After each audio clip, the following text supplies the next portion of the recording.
connect, serve, and grow is what you can expect at the House of Reconciliation. Leadership, community, education, wellness, and participation is part of our plan for your spiritual growth and success. Family and faith is a core value for the House of Reconciliation, working to help people find their purpose. Want to make an impact in the kingdom? Ready to tap into your future? Meet us at the House Sundays with Pastor Reginald Campbell, www.houseofreconciliation.org. We want to break it up so we can grow, so there's always room for growth. And let's please invite people to come and be a part of a thriving and growing ministry. And here's the whole point. I always tell people this. People ask me, there is no perfect person, but you can be consistent. And if you really want spiritual blessings and you want things in your life that you don't deserve, you never fail when you serve God. Now, let me share a secret with you. When you serve God, you get better as a person. It's almost like a form of exercise. If you don't exercise, your muscles will stiffen up. When you serve God, then God has a way of reshaping your spirit. And so where you were will not be where you are. And that's how I grew. I was not perfect when I came back to God, but what I tried to do was be consistent. And over time, being consistent, I got better in the relationship with God. And a relationship is not about rules and regulations and threats and control. A relationship is how you value something. And when I started valuing the relationship that I had with God, that's why the Bible says lay aside weights and sins. If someone tries to take them from you, you won't give them up. But when you see that this may be a hindrance to the relationship that I have with God, I value God so much that I'll set this to the side. See, we've done too much for religion, tradition, preachers, and church and people. We've not done a lot for God. I don't come for you. I come for God. If you come, then God has chosen me as a vessel to serve you. And I'm going to serve you at the highest peak that I can. So then when God blesses me, it don't have anything to do with you. Now let me teach you this. If you take the notes that you get from this ministry and you ball them up and stick them in your pocket, those were your seeds for you to grow. And let me make it plain. This is not I'm supposed to do a Mother's Day. I'm going to do that. See, what happens is you're looking for inspiration rather than revelation. And you can get drunk on information. I mean, you can get drunk on inspiration. You can love the song, but the song doesn't give you revelation. The song gives you emotional satisfaction and gratitude. Jesus said, go and make disciples of them, which is a life learner. Sundays is learning with pastor. Okay, you can jump, run, spit, and shout, and kick the wall and feel good. And there's nothing wrong with that. But how are you going to have the revelations to solve your issues and your problems? So church has us like crackheads. We get excited over the sound and God. So we get all charged up. But what do you got to use when your battery's low? You go back to the drug dealer. And the drug dealer gets you high. But you don't get better. When you learn new principles for your life. When you ball up those notes and don't read them, and I'm talking to all those that are joining us, you are hindering your growth. I'm a pastor that wants you to be able to understand what you're getting. I want your family blessed. If you're coming to me with the same problem, that means you're not listening. You're resisting change. You're fighting. I didn't come to fight. I came to release. Jesus died for the penalty of sin. You're responsible for the acts of sin. And when you keep doing the sin, that's by choice. Nobody's making you do it. I was speaking with one of the virtual campus followers, and we were talking about the right diet. Some people love starch, biscuits, flour, yeast. Nothing wrong with it. But when you don't eat a balanced diet, your body gets out of line. And when you just want to jump and shout, you get out of line. So then when you have problems, you have no resources. One of the biggest challenges, people who can read and people who can write and people who can process things are always ahead of people that's emotional. Am I right or wrong? I think you're getting ready to graduate, right? Okay, you're going to be smarter than the average person out there with all their feelings and emotions, and they just going to make it happen, tear it up, break it down before they can get it fixed.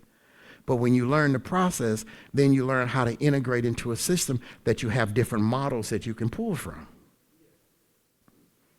But when you have the same problem all the time, you're rejecting the knowledge. And you don't want to apply it. If you take the notes that I give you, you should be in a different place. I'm not impressed with your running and shouting and spitting and kicking and scarring up your shoes and scarring up the church wall. And there are going to be plenty of people doing it today. I'm not mad at them. That's where I'm going. After I leave this, I wore this for my mama. After I leave, I'm going to my mama's church and sit up there and be a good little son. And they probably going to put on a show.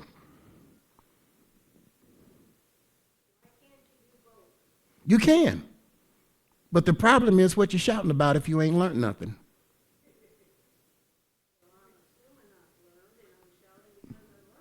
You should be shouting for what's coming, not for what has been.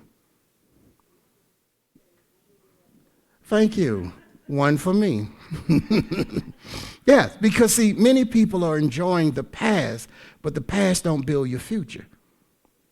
The past is where you were.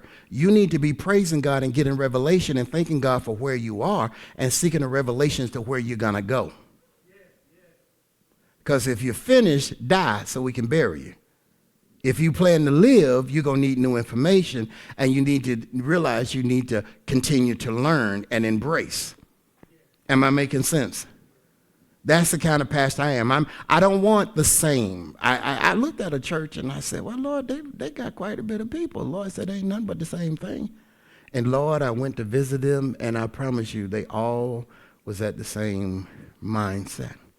And he said, see, more people don't mean more growth. More money don't mean better financial habits. That means that's a rainfall. The Lord rains on the just and the unjust. It's a person who knows what to do with their windfall. It's the one that succeeds.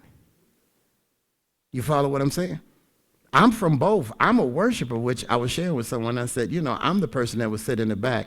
And I'm going to show y'all how they looked at me. They just went like, I said, I'm the person that would not be talking. They was like, They're like, who he fooling?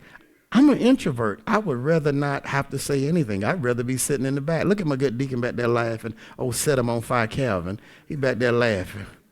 But no, I would. But that's not my call. Personal, I don't have a lot to say. But when it comes to setting you free, I will fight for you. Because I want you better. I don't want you moving from situation to situation. I want you getting a revelation so you can step over some situations you don't have to deal with. Because sometimes you enter a fight that's not your fight. Remember the Bible talks about spiritual warfare? You trying to change a person who ain't willing to change. Does this make sense? Anybody got any other questions? Because what I have is is dedicated to mothers. But I mean, seriously. And mothers, don't try to make your children be what your other child was or wasn't.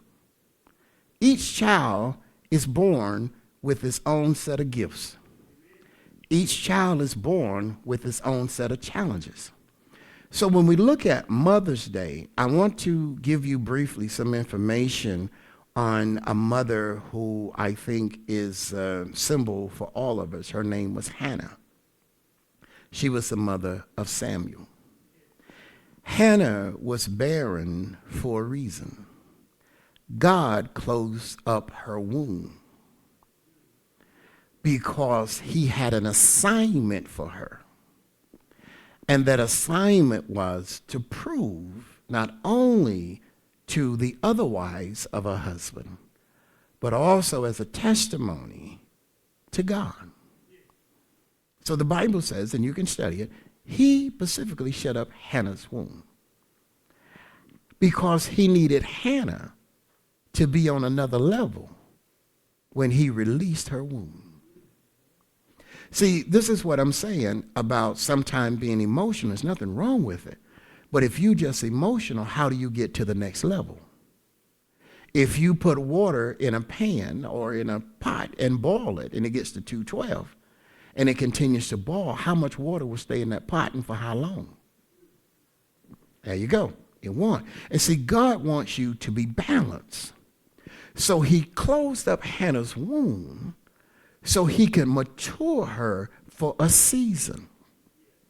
Your children are not going to be what you expect them to be, but when have you talked to God for what he expects them to be? Okay? When have you asked God, as Hannah asked God for a male child? The problem is many people are not detailed with God. They just sleeping with people and not having a purpose for the children they're having. Oh, I got pregnant. I don't know how that happened.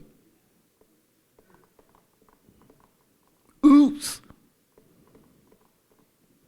Have you asked God, what is the purpose for your children as a mother? Have you asked God to help you deal with the spirit of the child? Because the father planted the child. The mother nurtured the child, but it's going to take the mother and God to develop the child, and it's going to take the father to bring the structure.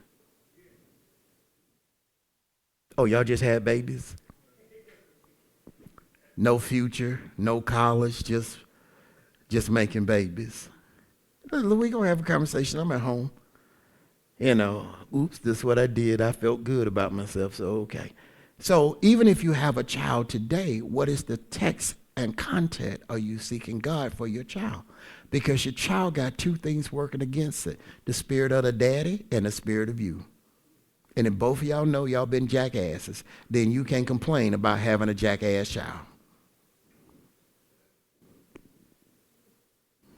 Mother, ain't nobody gonna shout on this mother. Okay? So you need to, and then you got grandchildren. And here's what I hear from people. Oh, he's smart, she's smart. Well, most of them are smart. But here's the problem. They're not disciplined and they're not developed. And their culture and your behavior is killing them. They're not crazy because they're crazy. They're crazy because of your environment and your culture. They're crazy because of the lack of discipline that you're giving them. Because you think petting makes them better. Petting makes them weak. No one else is going to put up with what you have put up because you petted somebody and now they want everybody in the world to pet them.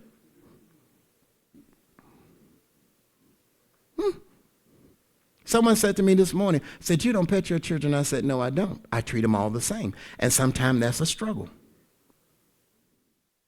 I don't pet them. I told my daughters, I said, you need to have something because you don't need to be laid up to use your body to get a man. You need to be self-sufficient. And you can get out of my pocket when you can get in his pocket. But don't you be in my pocket and then he in my pocket. We got a problem. If he can't take care of you, and I'm teaching, keep your drawers up.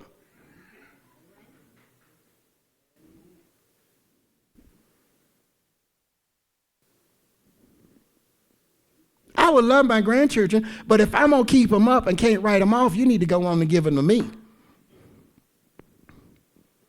Because I'm not going to try to I have a purpose for them, but I'm not going to fight you and the daddy. That's just too many people for me to fight. Because the daddy want him to be all like him, but he ain't got no job. Yes, I said he does not have a job. He don't have a future. And you standing over at my house with that little dirty face, eating my crackers out the refrigerator, putting your feet up on my coffee table, won't get a haircut.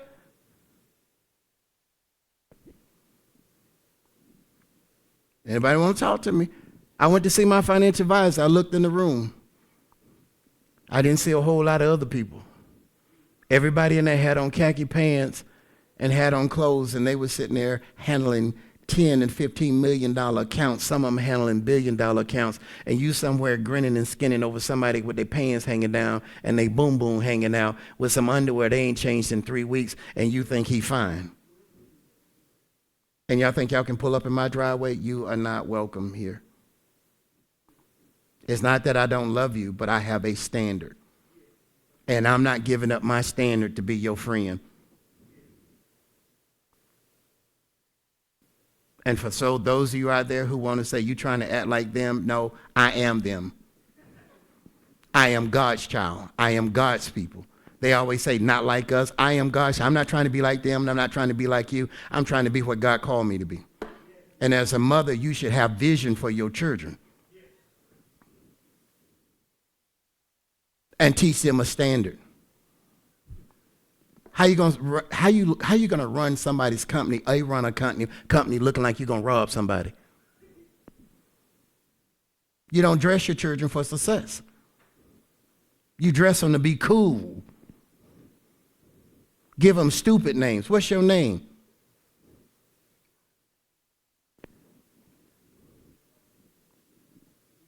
Give me one of them crazy names they have. Riri, Cece, EE, Boo Boo, Spanky. We baptized Brother Spanky, and I said, well, where's Spanky? Oh, his name is Cornelius. Well, where he been? And then people think it's cool. I don't want nobody to know my government name.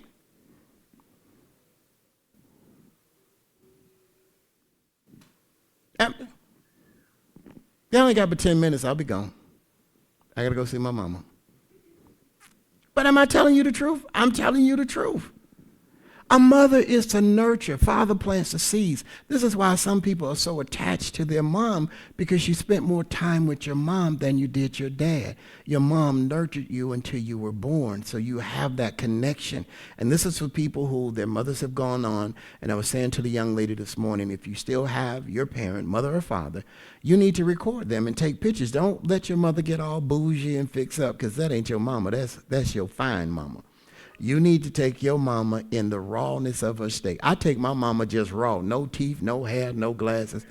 That's my mama. That's what birthed me. I'm more proud of that than my mother going to be sitting in church looking with all this stuff looking good, because that's who she pretend to be.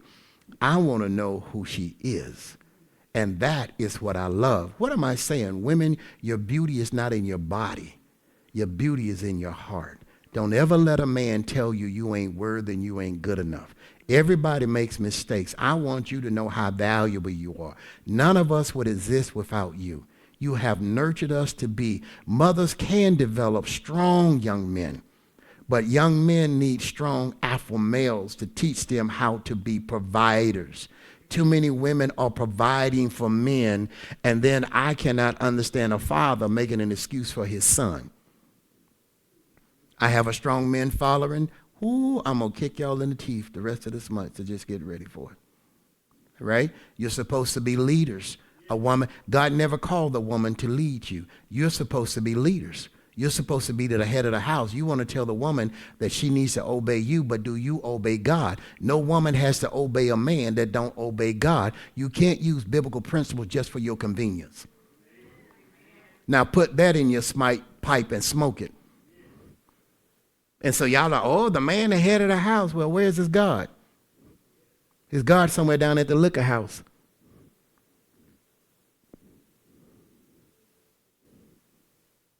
I don't care. I'm going to see my mama. I don't care. You are beautiful. Your beautiful does not reside in your 16-year-old figure. Your beauty is in your heart. The problem is you've never let your heart be known because your body attracted people who couldn't love your spirit. Every one of you have a unique spirit that has given Mother Earth. God respects you like he respects Mother Earth. Now I'm going to show you why. I looked up and couldn't figure out, why God put Israel under the foot of the Babylonians for 70 years. And I was like, well, I always hear this, da, da, da, da. So I looked it up, and here's why. And it took me a minute to understand it. It's because God had commanded them to allow the land to rest on the seventh year. But because they were caught up with the pagans. See, you're trying to be, let me help y'all out. Be who you are. Quit taking these people on TV who are not real. They hair jacked up just like your hair jacked up. Okay? They got on spank just like you got on spank. But they get on TV and get you fooled with perfection. Be who you are, and you will thrive. Be what you're not, and you will always be imitating. So what happened was Israel kept on competing with the pagans because the pagans were taking the land and producing every year. Every year they had something growing. So Israel's like, well, God told us to let the land rest, and then so we're going to compete. And so for every year that they didn't let their land rest, God put them under the foot of Babylonians, and I couldn't understand. And then it hit me. God put Mother Earth here to produce. If you poison what produce, you poison humanity. This is why some people are so attached to the earth. It's because we are to protect Mother Earth because we are a part of Mother Earth. Your children are a part of you. I asked you this morning, mothers, are you setting the best example, or have you just stopped off on the side of the road and said, this is the best I can do? Kids normally take their notices from their mothers. They take instructions from their father, but it's really the mother that develops the child. She teaches you how to wash your face with a cloth. She teaches you how to brush your teeth. She teaches you how to have good hygiene. She gives you confidence. Daddy sets the base by his tone, which lets you know life is serious. But mother is what births you and comforts you. How many times your dad just did, baby, it's going to be all right. He'd be like, you didn't hit him back. Now, some of y'all got them mamas that'll say fight back, sometimes your mama be like, you say, what? What happened? And what you do? You better get back out of there. But I understand that, but I don't recommend that because I don't want a child to have a record that will follow them the rest of their life because some people like to pigeonhole them. And so stuff happens. Kids will be kids. Kids will scuffer. But parents don't need to be gaslighting their kids. So as a mother, you're supposed to nurture. You're supposed to have a heart. You're supposed to train your daughters. You're supposed to train your sons. Yes, your husband should teach your son how to be a provider. Let me tell you, the weakest thing I see is grown women taking care of grown boys. So you know what that says to a young man? A woman's supposed to take care of me. Now, I'm going to say this on my broadcast. That is some... You can imagine what I said, right? All right. Grandma take care of you. Granddaddy take care of you. Where the parents at? Men, you're out of place. You're supposed to be the head, but the problem is you the head of you with no God. The Bible says when a man finds a wife, he finds a good thing. He can't find a wife without God. You can find fast Quita. You can find sneaker behind the truck Sally. But to find a wife, he must be aligned with God. And y'all just picked them because they were tall and had big hands. Oh, he cute. Oh, look, he got good hair. Look, he got good hair. Where's his hair now? He had a six-pack when you married him. Now he got a beer belly. You forgot about the part of the vow in sickness. Now you fussing at the house. Come on. Mothers protect you mentally. My mother, I said this earlier. My mother used to pray with me. I think she knew something was wrong with me. My mother used to pray with me by the washing machine every day, from elementary to high school. Every day before I proceeded out of the house, It was my mother. Hannah knew how to talk to God. Women, you know how to talk to God. You are first a girl, then you become a woman, then you become a wife, but have you become a godly woman? You have power that you don't even know you have. Because you're looking to a man when you need to be talking to God. Ain't nobody saying nothing in here. You need to be talking to God. Because you pick with your flesh, but your flesh couldn't pick what was good for your spirit.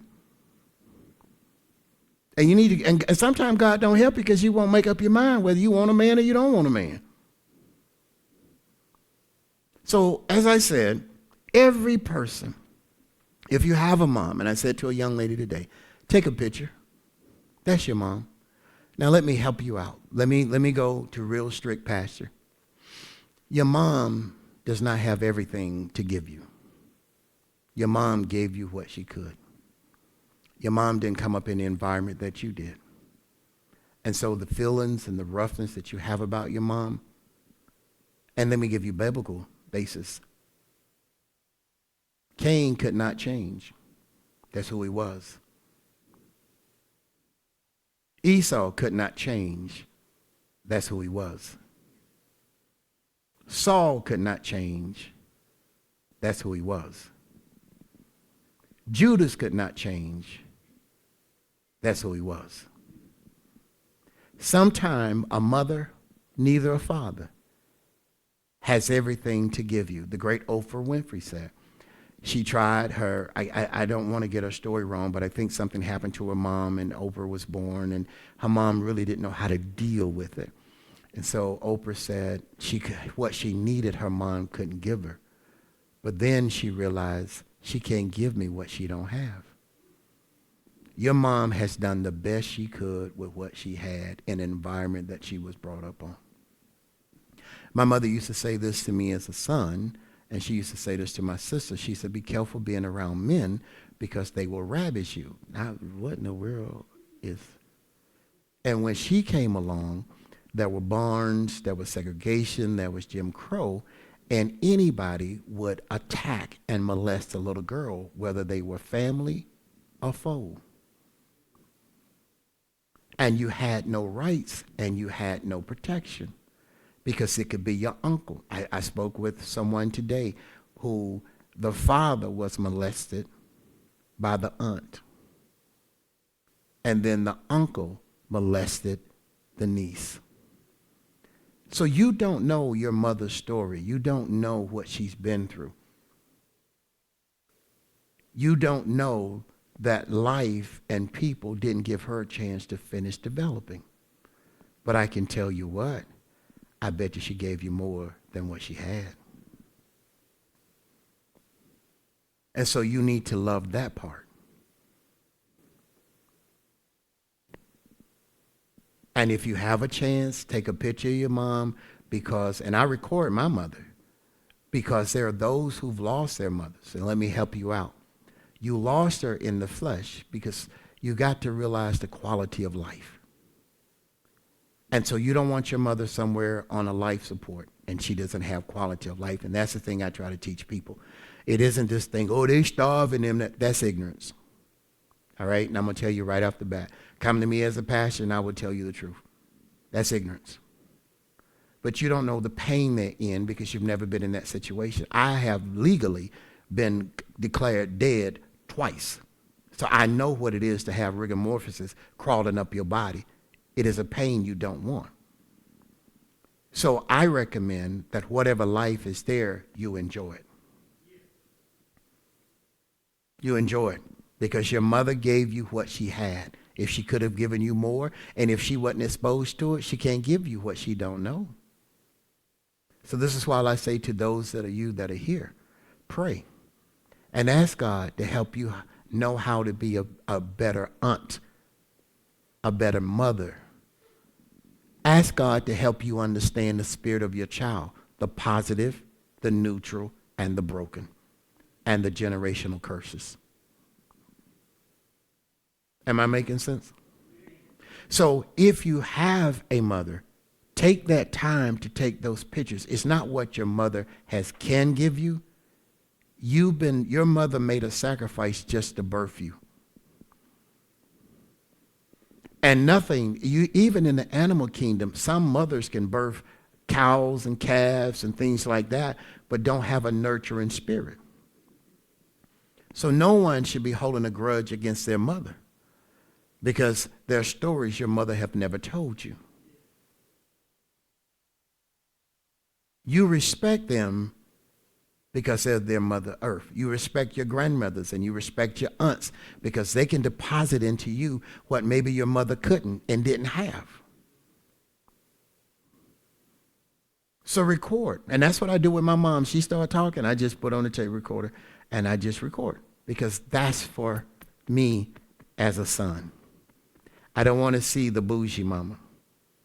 I want to see the woman who struggled to birth me and struggled to develop me, because that's my mother. She wasn't perfect, because there is no perfect mother. When you become a mother, no one gives you a book. And even in the book, that baby you have probably don't match 2/3 of what's in that book. Mothering is always discovering. Does that make sense? And don't compare your mother to anybody else, because her DNA is not like anybody else's. Have I helped you today? Anybody, we're going to stay live. Anybody got any questions about mothering? Okay.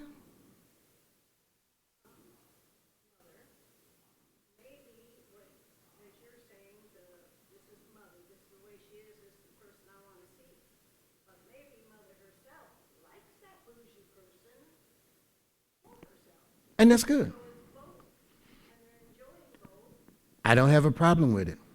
But when my mother's not here, what you think I'm going to remember? The bougie mama? Or the one for me? I know her struggle. See, I know what it is when a mother doesn't get the freedom to do what she wants to do. I know what it is when a mother doesn't get the freedom to pick out what furniture she wants. I know what it is when a mother requests that you do her funeral, but other people don't want you to do her funeral. So I take my mother, for me, I'm not you. I take my mother in the rawness, because it's that rawness that make up my DNA. I'm not a fighter by choice, Sister Bernice. I'm a fighter by situation. You see what I'm saying? So I've got the bougie pictures, but I like the rawness because I know what made that up. And I see the wear and the tear. And so for me as a pastor, I want to make sure you don't go through what she went through. No. Yes, ma'am. Who they truly are, because people will dominate people. And some men would dominate. You can't breathe. You can't do nothing. You got to have permission. And they control you. They control your mind. That's an era that, and so that's why I like to see my mother in her rawness, because when she raw, that's my mama. And that's what made me up. This dude, you sitting up here, and they say I'm like my Uncle JB, but God knows I ain't nowhere near as fine as he was, because he had hair and I don't have hair. And he was cool. He was 6'3" and I'm 5'10". There's a couple things that don't line up right. But I have his spirit and I have his personality. And so that's what I'm saying. Because see, when I learn something and people say, well, you're gonna be just like your daddy. Oh, the devil is a lie. You don't see a cliff and then go jump off of it. You have the intellect and intelligence and the spiritual guidance to say, I can't be like that. And that's why I took the time to help those young ladies heal and to talk to them. This is why I put up videos of you, so we can see the better side of you, because most of the time, men who've never been developed will drag women through the mud. And when you hurt the mother, you hurt the child. And when the mother can't be herself, now you've got a broken child. This is why daughters have problems with their daddies, is because their daddies were broken, and so they broke their mother because they had to have something to control. And I don't want to sit up here and lie to myself about the value of my mother. In her struggle, she's still my mama. And I celebrate her struggle more than I celebrate her victory, because it's in her struggle she was still strong. And so that's what makes me strong. So people want to get in trouble, you mess with. You can talk about their daddy all day, but you wouldn't get the snot knocked out your nose. You talk about somebody's mama. You say something about somebody's mama, it's a whole different feeling that comes up. And so my scars become your healing. I'm not your God, but I'm transparent enough to tell you, you can't live your life that way. Because I see how others have lived, how they couldn't live their dreams. And so when you break the mama, you break the children. When you mishandle the mama, you make your daughters angry. So you said it. Then the mama can't be at peace and really enjoy herself because somebody has disturbed her spirit. And men, I hope you're pissed off because I ain't one you want to fight. I hope you're pissed off. And I ain't one you want to come and cuss out. Now, I want to stay live when I say this. I'm one that you need to sit down that I can help you heal because I'm healing myself. But I don't back up from the truth. You see what I'm saying? You are supposed to be a provider. You're supposed to be the head. Ain't nobody made you taskmaster. I want to say to one person, and I'm going to say it to them before they go. So what you going to do? Go to heaven and tell God you dogged everybody?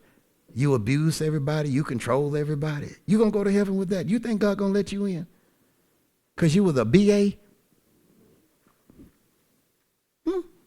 God said, love your wife as God has loved the church.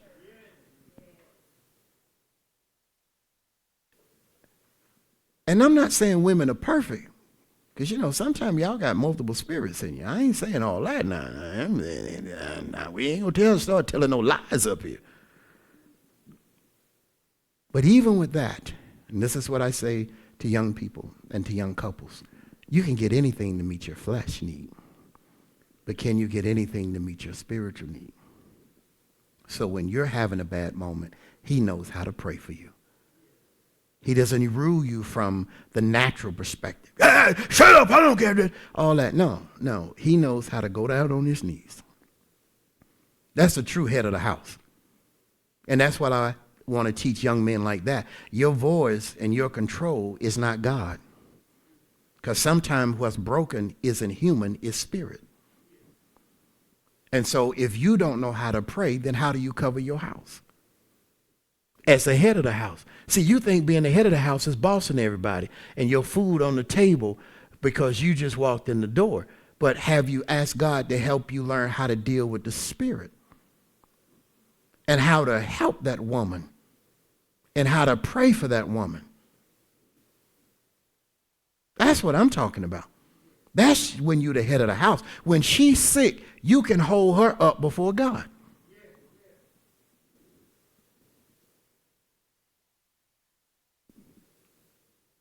Because she has a spirit.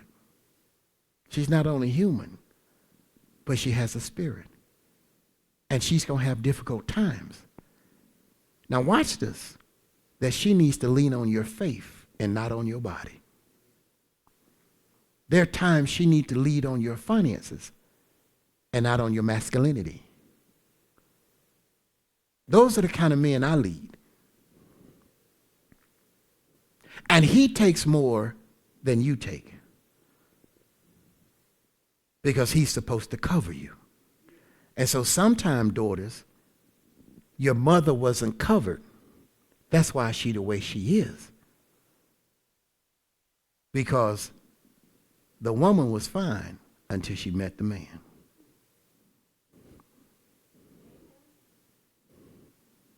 Can I make it biblical? Because I know somebody out there, let me tell you something, Cletus. God gave man dominion over the animals and the earth.